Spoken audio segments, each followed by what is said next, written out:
to get home to my twins. And here's what just drives me nuts. He's talking about what he's doing now, but he did not address what they did not do prior to this. They knew this was coming. This was a combination of bad forecasting and no planning. And when they held that press conference last night, one of the emergency response individuals got up there and said, we understand your pain. It took us about an hour and a half to get here as well. An hour and a half? You know what? Say that to the woman at the CVS that I met who's 8 months pregnant and couldn't leave and is still there this morning. Say that to the woman who gave birth on the freeway because she couldn't make it to the hospital. Even say it to me and colleagues who couldn't make it home last night for up to 10 hours. It's ridiculous. And how about the kids that were in the school buses that I saw as I was walking home at the middle of the night, freezing my bum off? I mean, I can't believe the way he's talking.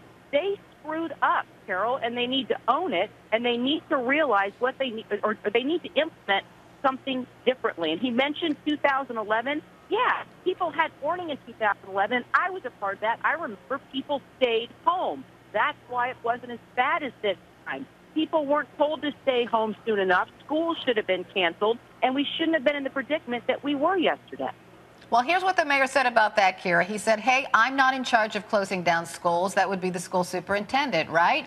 I'm not in charge of the highways. I'm only in charge of the roadways within the city of Atlanta. And as far, the reason the city came to a standstill is because the schools were closed, businesses closed, and government offices closed all at the same time. So everybody was leaving at the same time, which caused huge traffic jams, which meant even if the salt trucks were present, and I personally didn't see any, they couldn't get through the traffic to spread the salt on the roadways.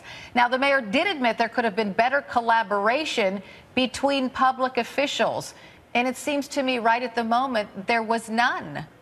Wow, let's talk about 9/11 and how nobody was communicating. Did we not learn anything from 9/11 when public officials were not communicating with each other? And you know what? I'm sorry, Mr. Mayor. You're in charge of this city and the safety of this city. You knew what was coming. As our good friend, Lieutenant Russell Honore said, who led us through Katrina, sometimes you just got to break the rules and not put up with the bureaucracy. Call the shots as a leader, be a man, and take charge. Don't blame it on other people. He should have coordinated with all those leaders, whether it was the school superintendent or whomever. Hey, emergency, let's all communicate. Let's make a decision. I'm the mayor. I think we should do this.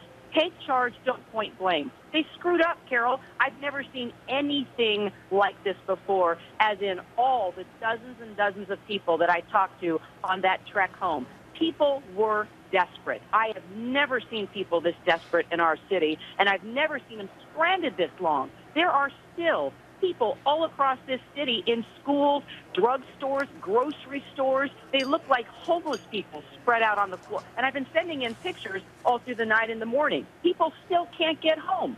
That's ridiculous. Oh, you're absolutely right. What